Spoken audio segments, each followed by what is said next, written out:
مجنونا أنت فنعالجك. لو كنت مجنونا لما وقفت أمامك الآن يا حجاج. لا أرجو فضلك ولا أخاف عقابك. ماذا تقول في أمير المؤمنين؟ رحم الله أمير المؤمنين أبو بكر الصديق رضي الله عنه وأسكنه في فسيح جناته. أقصد أمير المؤمنين الخليفة عبد الملك بن مروان. هذاك لا يهش ولا ينش، عليه غضبي. ويحك، بما استحق أمير المؤمنين اللعنة. أخطأ خطيئة تملأ ما بين السماء والأرض. ما هي؟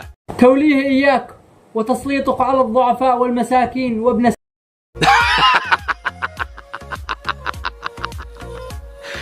ألا تخاف أن يسفك دمك أيها الفتى؟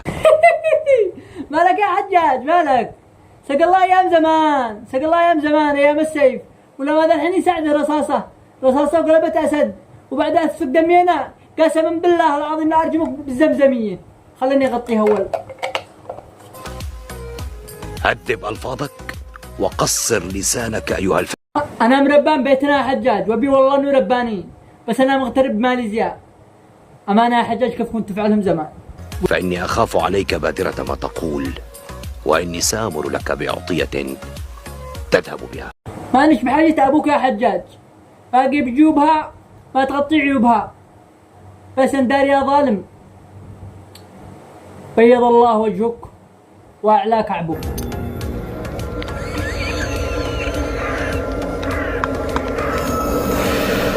بيض الله وجهي أن أصاب بالعمى والبرص، أن يكون مصيري التعليق والصلب. لله درك يا حجاج، كيف تعرف على نفسك.